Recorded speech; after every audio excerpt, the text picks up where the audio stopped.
Everyone, आप देख रहे हो डिकोड द लॉ और मैं हूं पापिया। सो बेसिकली आज के इस वीडियो में हम लोग लॉ प्लस जुडिशियरी के लिए 2-3 क्वेश्चंस प्रिपेयर करेंगे। अगर टाइम रहा तो 3 कर लेंगे, बट आज हम लोग मेनली 2 क्वेश्चन डिस्कस करेंगे। सो ये 2 क्वेश्चन जुडिशियरी में एंड लॉ में दोनों में ही पूछा जाता है। सबसे पहले, who can arrest, in which cases police can arrest without a warrant. तो ये 2 क्वेश्चन लॉ में एंड जुडिशरी में पूछा जाता है। तो चलिए एक साथ ही इसको प्रिपेयर कर लेते हैं। तो आज हम लोग लॉ प्लस जुडिशरी एक साथ ही साथ स्मार्ट वर्क करने के लिए ये क्वेश्चन प्रिपेयर कर लेंगे। So let's get start. तो सबसे पहले जुडिशरी में कैसे आपको आंसर लिखना है इसके बारे में डिस्कस करूंगी। तो देखिए, हु कैन अरेस्ट मतलब कौन अरेस्ट कर सकता है, और दूसरा क्वेश्चन है in which cases police officer can arrest without warrant मतलब वारंट जहां पर नहीं है पुलिस ऑफिसर अरेस्ट कर सकते, ये कौन सा प्रोविजन है। तो जुडिशरी एग्जाम पर्सपेक्टिव से देखिए, तो सबसे पहले अरेस्ट कैन बी मेड मतलब अरेस्ट कर सकते हैं police officer, that is in section 41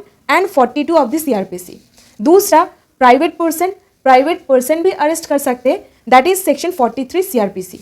and next, a magistrate can also arrest जहां पर मजिस्ट्रेट के सामने इमीडिएट प्रेजेंस पर कोई ऑफेंस कमिट हो रहा है, that is section 44 of the CrPC. ठीक है ना। तो ये 3 मेन सर्कमस्टांसेस में अरेस्ट हो सकता है। ये सिचुएशन आपको बोलना पड़ता है। और अभी चलती हूँ नेक्स्ट क्वेश्चन की तरफ, मतलब कहां पर police officer without any warrant arrest कर सकते। तो सबसे पहले देखिए, section 2C of the code of criminal procedure ये बोलता है दैट पुलिस ऑफिसर में arrest a person without warrant in cognizable cases, मतलब जहां पर कोई कॉग्निजेबल ऑफेंस कमिट हो जाता है वहां पर पुलिस ऑफिसर इन्वेस्टिगेशन कर सकते हैं क्योंकि उनके पास पावर दिया गया है, और सेक्शन 154 में एफआईआर रजिस्टर करेंगे और अरेस्ट भी कर लेंगे। यहाँ पर कोई भी वारंट का सवाल ही नहीं पैदा होता क्योंकि एक कॉग्निजेबल ऑफेंस है। अभी देखिए, तो सबसे पहले देयर आर टोटल 13 सर्कमस्टांसेस। ये सर्कमस्टांसेस आपको 1 बाई 1 जब आप आंसर लिखोगे आपको मेंशन करना पड़ेगा। तो देखिए, the power to arrest without warrant is given to police officer under section 41. अब section 41 and 42 provides provision for arrest by police officer without warrant. ठीक है, तो 41 and 42 मेन प्रोविजन के बारे में डील करता है। सबसे पहले हम लोग 41 देखेंगे। It provides that a police officer without an order from magistrate without a warrant can arrest any person under any of the circumstances mentioned in clause A to I. So A to I पर जो circumstances है वो आपको mention करना पड़ेगा। अभी सबसे पहला देखिए, this section was amended by 2009 amendment act, मतलब 2009 अमेंड किया गया था, और इससे power to arrest has been greatly restricted. ये सारे क्लॉजेस में आगे बढ़ने से पहले आपको कुछ जानना चाहिए दैट ये जो पर्टिकुलर प्रोविजन है ना, 2009 में अरेस्ट लॉ के ऊपर बहुत सारा अमेंडमेंट्स किया गया था। क्योंकि देखिए, 2009 से पहले सिर्फ पावर दिया गया था पुलिस ऑफिसर को अरेस्ट करने के लिए, मतलब पावर है, कोई ऑफेंस किया गया है, चलो उठा लेते हैं। बट 2009 के बाद नेसेसिटी टू अरेस्ट, पावर तो पहले से ही था, नेसेसिटी मतलब प्रयोजनीयता क्या है ये इनकॉर्पोरेट किया गया। अभी देखिए, जहां पर नेसेसिटी है वहां पर अरेस्ट कर सकते हैं, और जहां पर नेसेसरी ये नहीं है वो अरेस्ट नहीं करेंगे। सो 2009 से पहले पावर तो था बट नेसेसिटी नहीं था, और अभी 2009 के बाद बोला गया दैट जहां पर नेसेसिटी भी है और पावर तो आपको दिया पहले से ही गया है, आप अरेस्ट कर सकते हो। और यहीं पर देखिए, तो कौन सा सिचुएशन है वो देखते हैं। अभी देखिए सिचुएशन, तो सबसे पहले offence in presence of police, मतलब सेक्शन 41 सबसेक्शन 1 क्लॉज ए बोलता है पुलिस ऑफिसर वहां पर उपस्थित है, उनके प्रेजेंस पर कोई ऑफेंस कमिट हो रहा है, तब पुलिस ऑफिसर अरेस्ट कर सकते हैं विदाउट एनी वारंट। अभी दूसरा सिचुएशन, तो any offence punishable with 7 years और less than 7 years imprisonment term under section 41 subsection 1 clause B के तहत पुलिस ऑफिसर कोई भी इंसान को अरेस्ट कर सकता है। अब यहाँ पर कुछ कंडीशंस है। सबसे पहले, एक रीजनेबल कंप्लेंट इज मेड और क्रेडिबल इंफॉर्मेशन रिसीव कर रहा है पुलिस ऑफिसर, वहां पर रीजनेबल सस्पिशन है, मतलब एक पुख्ता संदेह वहां पर है दैट ये इंसान कुछ किया है, तो वहां पर पुलिस ऑफिसर अरेस्ट कर लेंगे, जहां पर इम्प्रिजनमेंट का टर्म अप टू 7 years है। ठीक है, जो सारे कंडीशंस यहाँ पर बोला गया है जैसे कि आप स्क्रीन पर देख सकते हो, ये सब कुछ फुलफिल करना बहुत ही इंपॉर्टेंट है। तो सबसे पहले देखिए, police officer has reason to believe, मतलब उनके पास एक रीजन है ये विश्वास करने का दैट वो इंसान एक ऑफेंस कमिट किया है। दूसरा है that he is satisfied arrest is necessary, मतलब अरेस्ट करना बहुत ही इंपॉर्टेंट है। Next, to prevent such person from committing any further offence, मतलब फर्दर ऑफेंस कमिट करने से रोकने के लिए। नेक्स्ट है proper investigation of the offences, investigation को प्रॉपरली कंडक्ट करवाने के लिए। थर्ड है to prevent such person from tampering with evidences और कॉजिंग इट टू डिसअपियर, मतलब वो एविडेंस को नष्ट ना कर दे, एविडेंस को डाइल्यूट ना कर दे, उसके लिए अरेस्ट करना बहुत ही इंपॉर्टेंट है। तो तब पुलिस ऑफिसर अरेस्ट कर लेंगे without any kind of warrant. Next situation बोलता है to prevent such person from making any inducement, threat, promise to any person acquainted with the facts of the case as to dissuade him disclosing such facts to the court or to the police officer, मतलब कोई इंसान को induce ना कर सके, threat ना कर सके या फिर प्रॉमिस वगैरह ना कराए कोर्ट में जा करके उनके अगेंस्ट एविडेंस वगैरह ना देने के लिए। सपोज कोई इंसान ऐसा बोल रहा है मैं आपको 5 लाख रुपए दूंगी और आप कोर्ट में जा करके मेरे खिलाफ गवाही नहीं दोगे। So this are the situation, ऐसा ना हो इसको प्रिवेंट करने के लिए अरेस्ट किया जाएगा। अभी नेक्स्ट देखिए, कोर्ट में अपीयरेंस सिक्योर करने के लिए, मतलब कोर्ट में जो हाजिरा दिया जाता है उसको सिक्योर करने के लिए उनको अरेस्ट करना बहुत ही इंपॉर्टेंट है, तो वहां पर भी अरेस्ट किया जाए। और अभी चलते हूँ नेक्स्ट पैरामीटर्स की तरफ।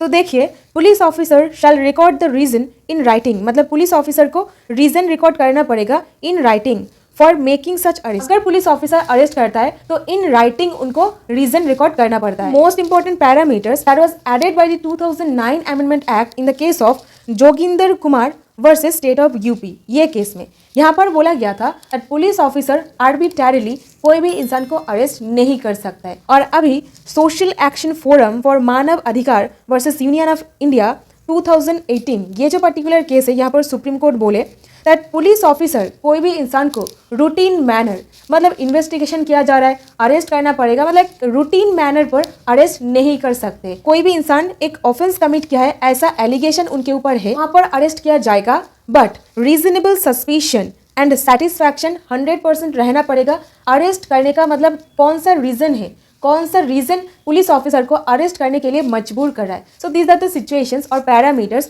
जो social action forum for Manav Adhikar versus union of India case में बोला गया था।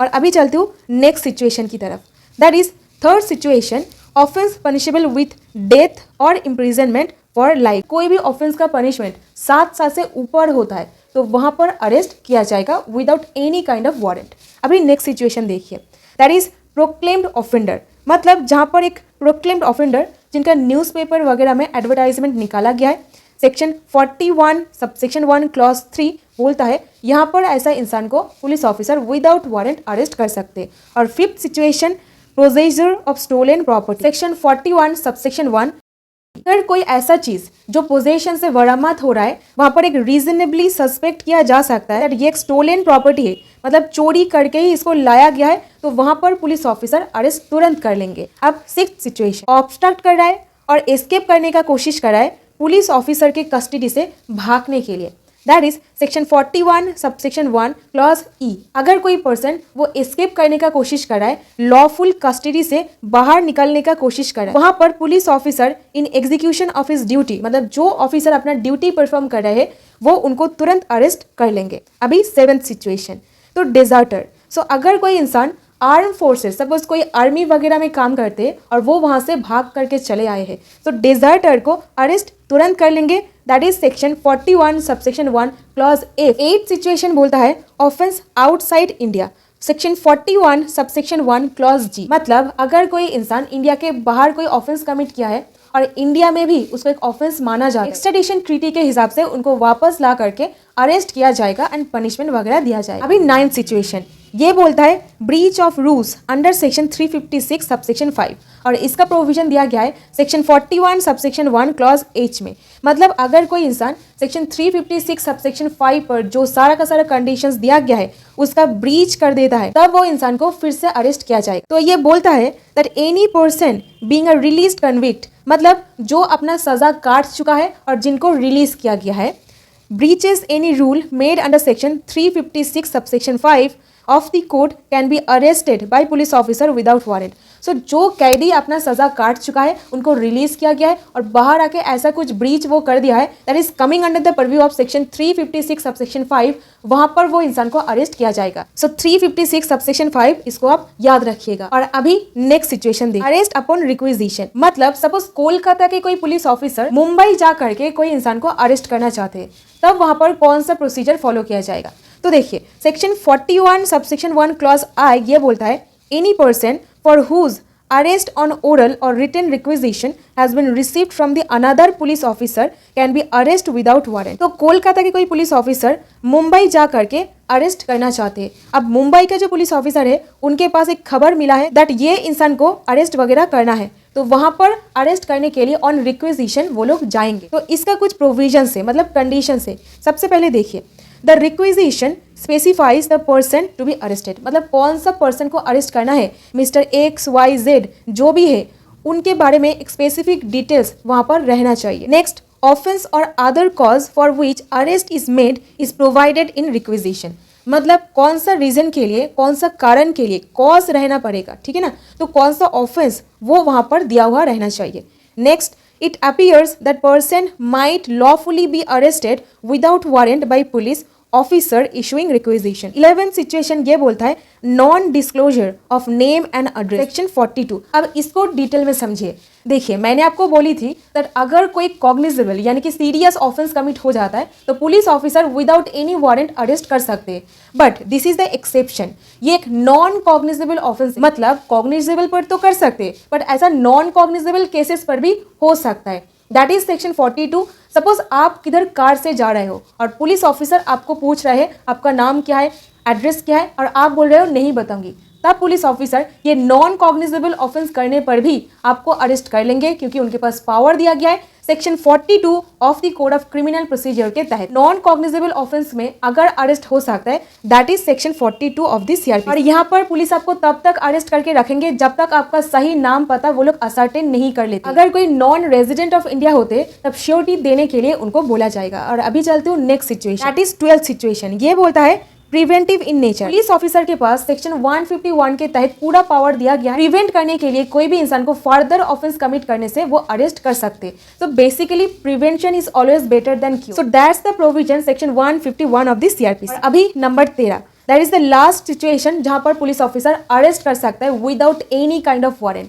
सो जहां पर कोई ब्रीच ऑफ कंडीशन जो सेक्शन 432 के तहत लागू किया गया था इसका अब वायलेशन कर दिया हो तो वहां पर आपको तुरंत अरेस्ट कर लिया जाएगा। अब इसको याद रखने के लिए आप बिल्किस बानो का केस याद रखिएगा क्योंकि बिल्किस बानो का जो केस था वहां पर रिसेंटली गवर्नमेंट रेमिशन वगैरह किए है, तो जहां पर रेमिशन किया गया है या फिर सस्पेंशन किया गया है, ठीक है ना, स्टेट गवर्नमेंट के द्वारा, अगर कोई ब्रीच ऑफ कंडीशन वो लोग बाहर निकाल करके कर देते तो उनको तुरंत अरेस्ट कर लिया जाएगा without any kind of warrant. These are the 13 situation जहां पर पुलिस ऑफिसर अरेस्ट कर सकते हैं without any kind of warrants. So आपको जब जुडिशरी में आंसर लिखना है ना, तो जैसा करके मैंने ये नोट्स पर आपको बताई पॉइंटर्स को फ्रेम कर करके आपको वैसे ही फ्रेम करके आंसर लिखना पड़ेगा और एकदम पैराग्राफ लॉन्ग पैराग्राफ में आपको आंसर नहीं लिखना है। अगर यही क्वेश्चन आपको लॉ में पूछा जाता है तो आपको इलाबोरेट करके थोड़ा बहुत लॉन्ग पैराग्राफ्स आप यूज कर सकते हो, कोई प्रॉब्लम नहीं है क्योंकि लॉ में आपको ज्यादा लिखना पड़ता है और जुडिशियरी में कम लिखना पड़ता है, but to the point answer लिखना पड़ता है। So that's it. I hope आपको समझ में आया है। अगर कोई डाउट्स रहता है तो कॉमेंट पर लिख के बताइए। तो मिलते हो आपके साथ नेक्स्ट वीडियो पर ऐसी और सारी वीडियोस लेकर के, तब तक अपना ध्यान रखिए।